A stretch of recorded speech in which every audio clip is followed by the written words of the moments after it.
नमस्कार दोस्तों। एक भयावह शख्सियत, दुनिया पर राज, शैतान का अंक। जब हम एंटी क्राइस्ट शब्द सुनते हैं तो दिमाग में तुरंत हॉलीवुड की ब्लॉकबस्टर फिल्मों के दृश्य उभर आते हैं। एक करिश्माई राजनेता जो पूरी दुनिया को धोखा दे, या एक भयावह दानव जो दुनिया के अंत की भविष्यवाणी करता है। पर अगर मैं आपसे कहूं कि एंटी क्राइस्ट के बारे में जो कुछ भी आप फिल्मों और किताबों से जानते हैं, वह सीधे शब्दों में कहें तो पूरी तरह सच नहीं है। कि बाइबल एक पूरी तरह अलग, कहीं ज्यादा दिलचस्प और अप्रत्याशित तस्वीर दिखाती है। आज हम पॉप कल्चर को एक तरफ रखकर शांति से समझेंगे कि मूल स्रोत के अनुसार असल में एंटी क्राइस्ट कौन है। और यकीन मानिए, इसका जवाब आपको सचमुच चौंका सकता है। ज्यादातर लोग मानते हैं कि एंटी क्राइस्ट बाइबल की आखिरी किताब, यूहन्ना के प्रकाशित वाक्य, जिसे आमतौर पर रहस्योद्घाटन या एपोकैलिप्स भी कहा जाता है, का मुख्य खलनायक है।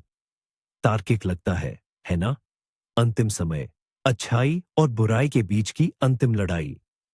पर पहला चौंकाने वाला सच यह है, प्रकाशित वाक्य की किताब में एंटी क्राइस्ट शब्द एक बार भी नहीं मिलता। बिल्कुल भी नहीं।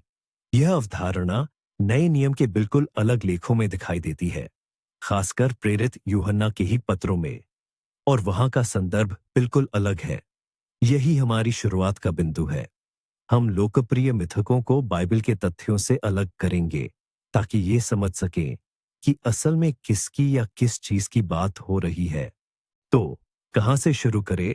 यकीनन उस सबसे अहम और शायद सबसे बड़ी गलतफहमी से जो हमारे जहन में घर कर गई है। सबसे पहली और बड़ी गलतफहमी, एंटी क्राइस्ट सिर्फ एक इंसान होगा। जब आप ये शब्द सुनते हैं तो शायद आपके मन में एक खास तस्वीर उभरती है।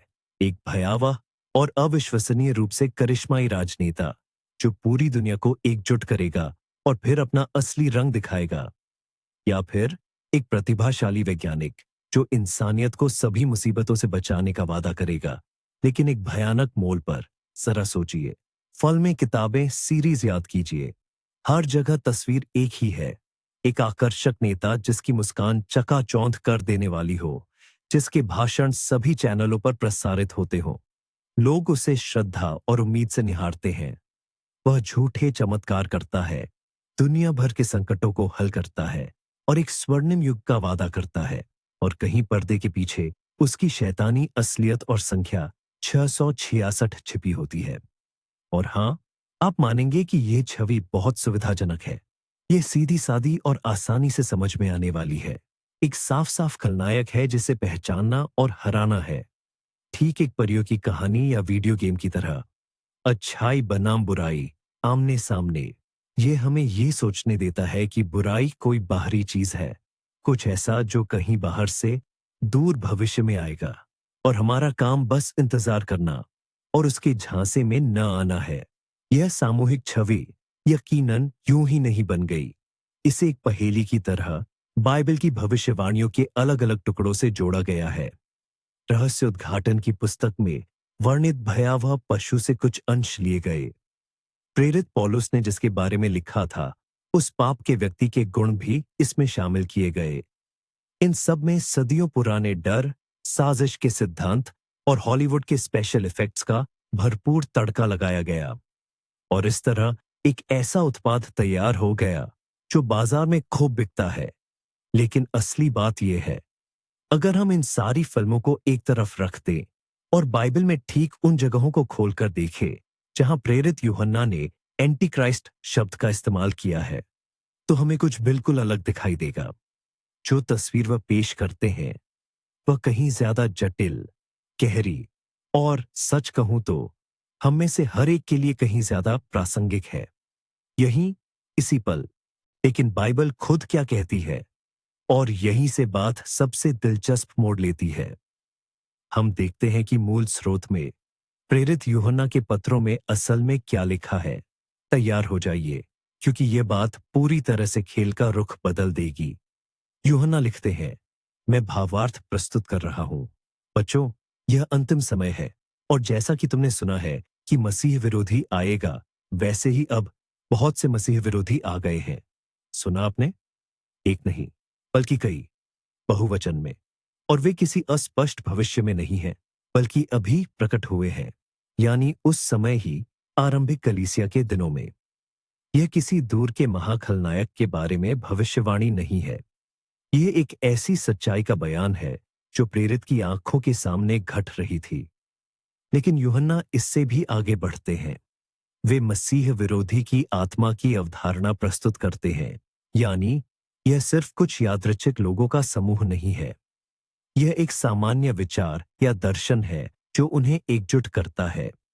यह एक आध्यात्मिक वायरस की तरह है जो मनों को संक्रमित करता है और एक व्यक्ति से दूसरे व्यक्ति में फैलता है। और प्रेरित इस वायरस की बहुत स्पष्ट परिभाषा देते हैं। वे कहते हैं कि मसीह विरोधी की आत्मा वह है जो इस बात से इनकार करता है कि यीशु मसीह शरीर में आए थे। पहली नजर में यह शायद कोई जटिल और उबाऊ धार्मिक बहस लग सकती है ना? खैर, शरीर में आए या नहीं आए, आज हमारे लिए क्या फर्क पड़ता है? लेकिन असल में यह ईसाई शिक्षा के बिल्कुल केंद्र पर सीधा हमला है।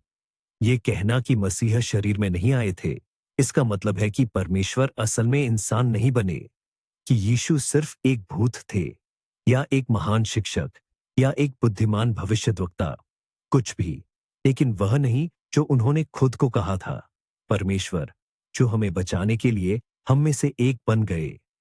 ये मसीह को निष्प्रभावी करने का एक प्रयास है, उन्हें एक सुरक्षित ऐतिहासिक व्यक्ति में बदलना, उनकी दिव्य सार और बचाने वाली शक्ति से वंचित करना। और यही एक और महत्वपूर्ण भाषाई बारीकी छिपी है। ग्रीक भाषा में उपसर्ग एंटी का अर्थ न केवल के विरुद्ध है, बल्कि के स्थान पर भी है। यानी मसीह विरोधी सिर्फ वह नहीं है जो मसीह के विरुद्ध लड़ता है, वह है जो उनका स्थान लेने की कोशिश करता है, एक विकल्प पेश करना, एक नकली चीज, एक सस्ती नकल जो दिखने में वैसी ही लगती है लेकिन मूल सार से रहित है। यह प्रतिस्थापन की आत्मा है, और ये आत्मा प्रेरित के अनुसार शुरुआत से ही सक्रिय थी। ठीक है, लेकिन मैं आपका सवाल साफ सुन सकता हूं। ठहरिए, उस सर्वनाश के भयानक व्यक्ति का क्या? उस पशु का क्या जिसकी सब पूजा करेंगे? संख्या 666 और पाप के मनुष्य का क्या? ये तो स्पष्ट रूप से विशिष्ट व्यक्ति है, कोई मात्र विचार नहीं। और यह बिल्कुल सही सवाल है। यहीं पर मुख्य भ्रम पैदा होता है। आइए हम चीजों को करीने से समझते हैं ताकि एक को दूसरे से अलग कर सके। बाइबल में वास्तव में दो शक्तिशाली भयावह व्यक्तियों का वर्णन है जो अंतिम समय में प्रकट होंगे। पहला, प्रकाशित वाक्य की पुस्तक से समुद्र से निकलने वाला पशु है। यह एक शक्तिशाली विश्वव्यापी राजनीतिक और आर्थिक व्यवस्था का प्रतीक है जिसके पास पूर्ण शक्ति होगी। इस व्यवस्था का अपना एक नेता होगा जो स्वयं को परमेश्वर के समान पूजे जाने की मांग करेगा और अपनी मुहर या निशान लगाएगा। यही वह छवि है जो हॉलीवुड के एंटी क्राइस्ट का आधार बनी।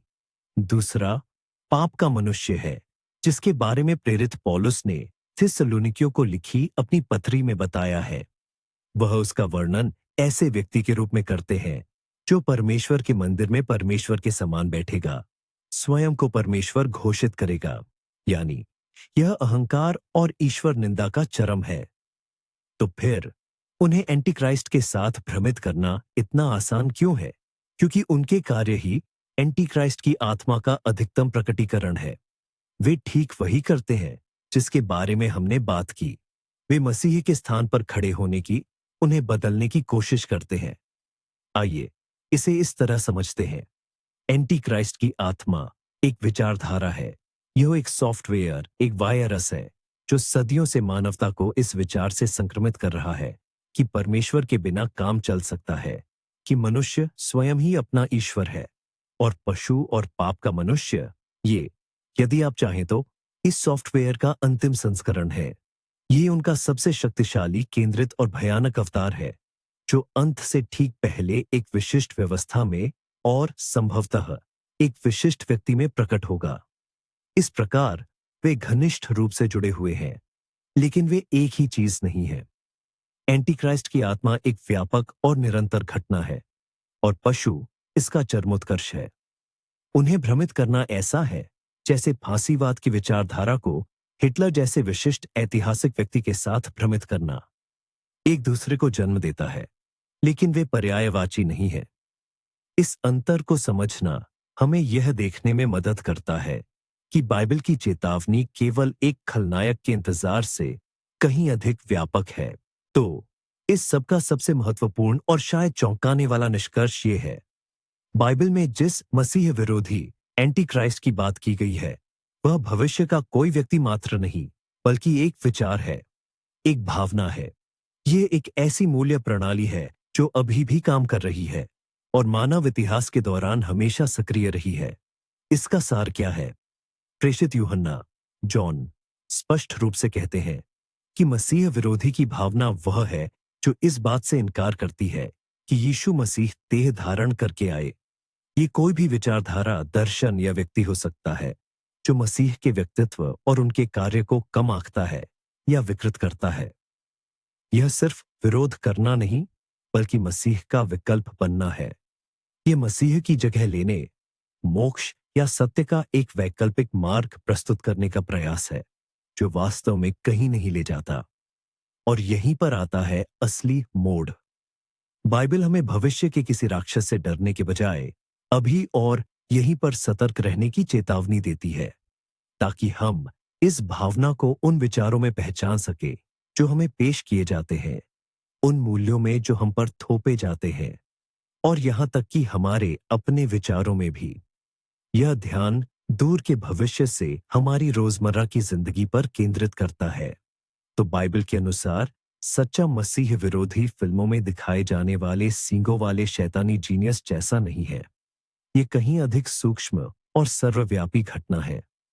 यह मानव जाति की आध्यात्मिक प्रणाली में एक ऐसा वायरस है जो शुरू से ही सक्रिय रहा है। यह वीडियो अंत तक देखने के लिए धन्यवाद। अगर इसने आपको सोचने पर मजबूर किया तो कृपया लाइक करें और चैनल को सब्सक्राइब करें, ताकि आप नए दिलचस्प विश्लेषण न चूकें। और हाँ, कमेंट्स में जरूर लिखें, आपके अनुसार क्या यह मसीह विरोधी भावना आधुनिक दुनिया में प्रकट हो रही है? और अगर हाँ, तो कैसे? आपके विचार पढ़ना बहुत दिलचस्प होगा। जल्द ही मिलेंगे।